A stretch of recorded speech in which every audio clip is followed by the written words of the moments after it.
Hi everyone, I am back. I'm going to do a doll changing video, changing one of my reborns into her Halloween outfit. And just doing a little dolly discussion. I thought I'd show off my little dinosaur earrings. I got these rubber dinosaurs at the dollar store and decided to cut them in half and make some neat earrings. When I was in school, I would do that with a bunch of different little rubber erasers and things that I would find. And now that I've lopped off my hair because I couldn't take it, I just thought I'd have some fun with my earrings. But we're going to do a little dolly chat. It's not meant to offend anyone. It's just really to be honest about some of the things that we as doll collectors encounter with our collecting and some of the things that maybe people say to us in passing or we feel, or we internalize in a different way. And like I said, it's not meant to be offensive. It's just meant to really help us that collect have a better understanding of maybe where people are coming from or how we feel about our own collecting. So let me see if I can pan into my baby here without causing too much of a problem. Excuse my camera angle here for a minute.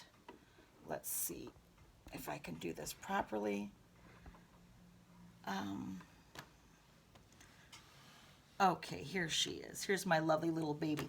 This is one of my reborns that was created by Swanky Booties, M's at Swanky Booties, and she is a Donna Rupert sugar kit.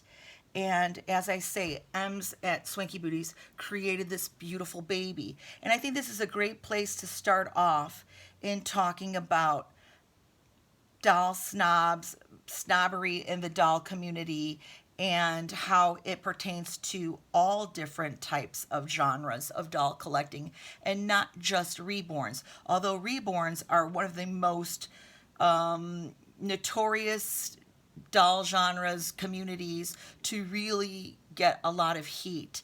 And I don't know that it's intentional. Sometimes it might feel that way.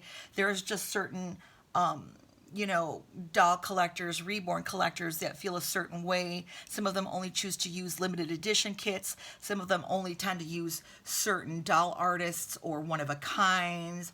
They're very particular about the clothes that they use. They don't want your run-of-the-mill Target baby clothes, Gymboree, Carter's. They're more specialized, more European baby clothing. They're striving for realism.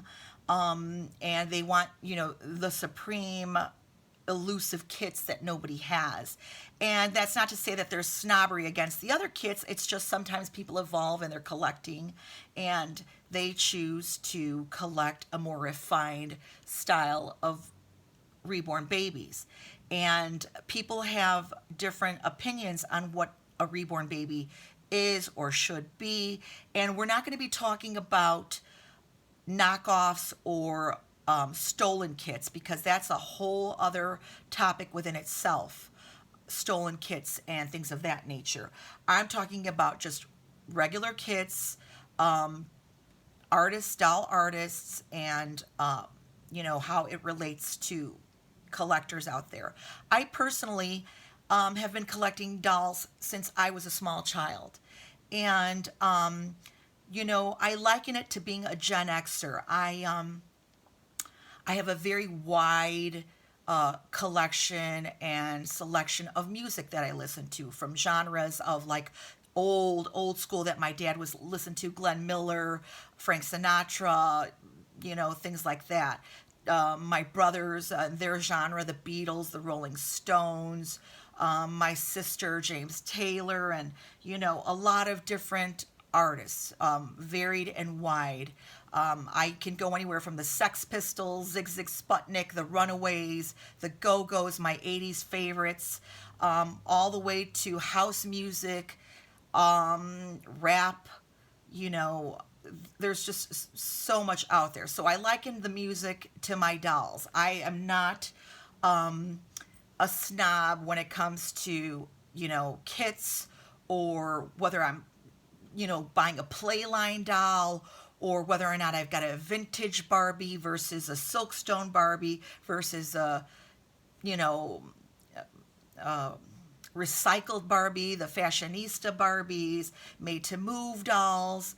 I haven't been one of those that have, felt the need to rebody all of my fashionistas into the made to move bodies, because I think there's something to be said for having the different fashionista bodies that later on, maybe in time, I think if I had rebodied them all into made to move bodies, yeah, they'd be great, they'd be more posable, but it wouldn't be true to my personal selection for the doll. Yeah, it'd be great if they did have those bodies, but I'm going to appreciate them for what they had. And back to my Reborn kit here while I change. This is Sugar by, like I said, Donna Rupert, and I was thinking about a couple of names for her. She reminded me so much of my little girl at one point. I had wanted to give her a name that I thought about giving my daughter, and that was Ambrielle, and calling her Bree for short. Also, for some reason, Tenley kept coming up to me, but as it is, I'm not really one to worry about that too much. I'm just going to change her right now and just show you how beautiful this little doll is. I had been, looking at Reborns before there were actual Reborn sculptors. I'm talking about back to the birth of Reborns, when people would go and take an old junky Ashton Drake doll or a Behringer doll, because that's all there was. There weren't doll kits at that time. And they would take those dolls and actually reborn them. That's where that original term came from. Reborning a doll that was just basically, no longer a good looking doll, or a doll that was, in good shape. If we recall, there was also a time, I'm jumping around here, I'm not working with the script, so I'm really doing this off the cuff, but if we recall, there was a time when the Bratz community, they thought that the dolls were just too sexy. Their makeup was just too much for the little girls. And there was an Australian woman who was taking them. I can't think of her name right now, but you can find her. And she was reborning those Bratz dolls to have a more childlike look, a more sweet and natural look. Well, much the same, before there were actual sculptors that were creating kits for Reborn artists, there were just Behringer dolls, old Ashton Drake dolls, old baby dolls that artists would actually reborn and bring back to life. And, they were just adding a whole new element and changing the baby doll game. And then brought upon sculptors sculpting Reborn Reborn kits for the purpose of reborning. And that is basically what I started to look at 10 years ago when I first came onto YouTube. I was actually looking at silicone dolls at that time because those were very interesting to me. And before I had gotten my Lorna Miller Sands full body silicone, which I will have to bring her out again, I was looking at those dolls because they were very interesting to me. And that's not to say that I didn't still appreciate the vinyl kits. And that's where I get into doll snobbery, because then you have some people that only want silicones and they no longer want to deal with the vinyl kits. And, it's not like snobbery per se where they're, going out there and hating on people. It's just that that's what they collect, that's what they prefer.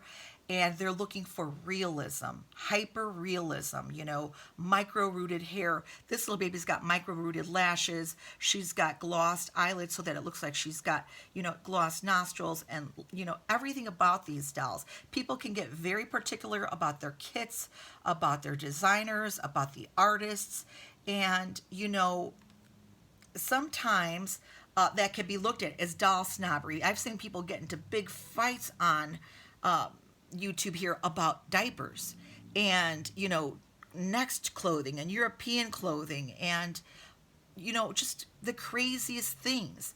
And, whether or not you should have mohair or whether or not you've got painted hair.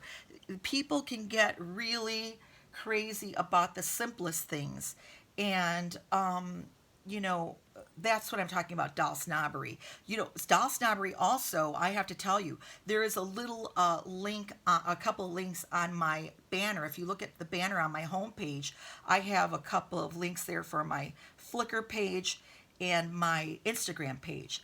Now, although I've had Instagram for as long as I probably have had my Facebook, or I could call it Fakebook account, which I deleted, I had a lot of different friends and family who didn't know about my doll collection, and those that did, were like, "Oh, why do you collect dolls?" You can look at that as doll snobbery as well. What are you doing with dolls? What's that?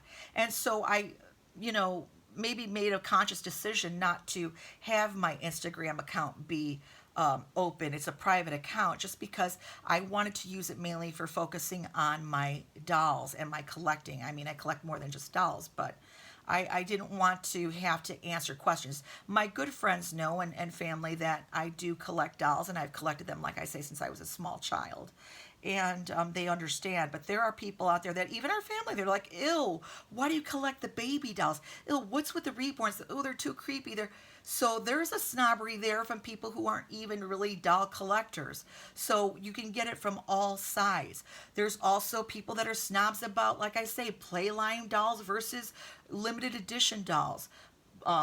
Blythe, regular Blythe versus a vintage Blythe, or versus the custom Blythes, or I don't collect those. I just, or people that are against people that buy their dolls from AliExpress. There's a lot of doll snobbery across the board in every genre of doll and toy collecting. And that's not to say that people are doing it to be mean. It's just that they have a particular, affinity, or they are particular to a certain type of doll. And I think that comes with collecting.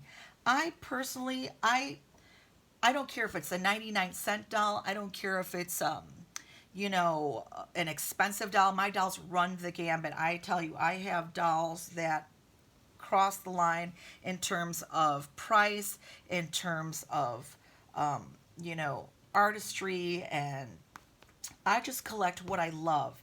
And so, yeah, it's easy to be particular and say, "Ooh, I don't want that," or "I don't like that," or "I don't like baby dolls," or "I don't like 18-inch dolls," or, there are a lot of people that collect 18-inch dolls, and if it's not an American Girl doll, they don't want it. They're against, or don't care particularly for the Our Generation dolls, or the My Life as dolls, or there's so many dolls out there now that are competing and that have come out. And there are some people that just hold true, or they feel like they would be, you know, going against what they collect. But I think that we can collect anything, and find beauty in all the dolls. And I don't have a problem with that at all. Here, let me get a better picture here of my baby. But I know that there is doll snobbery in the community, and that's in every doll genre. I find that to be true.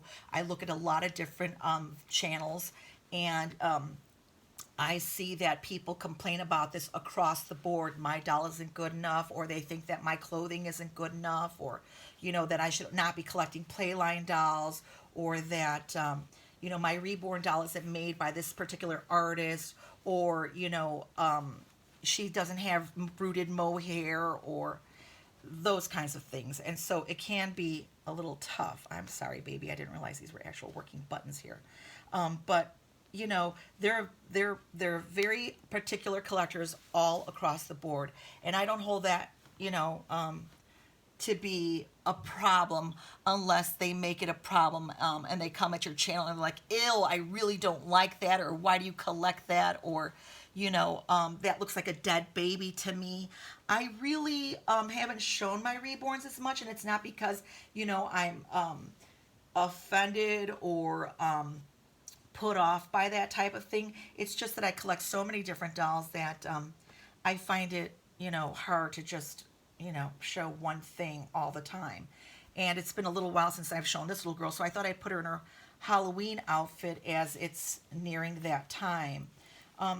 Also, I just want to say that I think there are a lot of doll channels out there that are really informative and great information about dolls, especially when they collect a specific type of doll, or they happen to be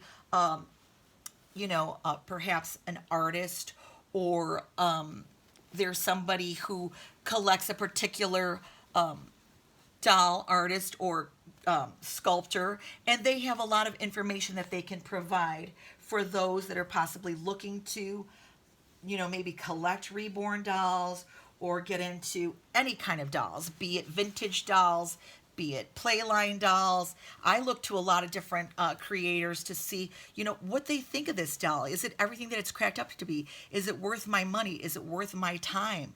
And you can get a lot of information that way.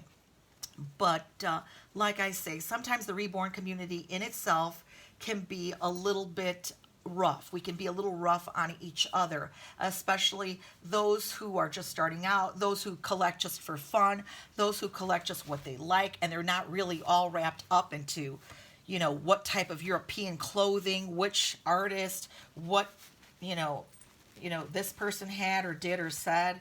If you're confident with your dolls and you buy what you love, you can never go wrong. I always try to keep my my opinions open, because my tastes change too. I might not like a dollar store doll, but that's not to say that, oh God, I would snub my nose at it or give someone a hard time. I've been gifted dolls that, I particularly wouldn't buy, but the person that bought it for me knew that I collected dolls and thought that would be a nice thing. So I love that, and I appreciate those dolls. I'm also going to speak on something that a lot of people are talking about right now, and that is the MGA Ella dolls. Now, a lot of people are giving the Ella dolls, woo, talk about snobbery, a lot of heat because of the way the dolls look.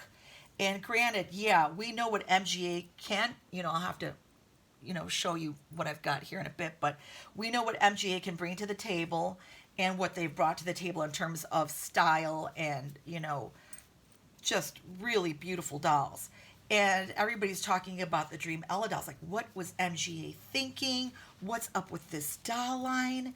And if you listen to some of the other channels, which I really did listen to, some of them are saying it's a camp type of effect, that they watch the show and they understand a little bit more why the dolls were made in such a way. Granted, their price point is low. They're there to compete with Barbie on another level, those who collect those color change Barbies and just the lower end Barbies, which I'm not trying to be snobby about. I'm just saying there's a group of people that love to collect those Barbies that are more of a play line, under $10, if they can find them, and that's what they happen to like. Oh, look at these little booties. I'm going to put these, her toesies are so cute.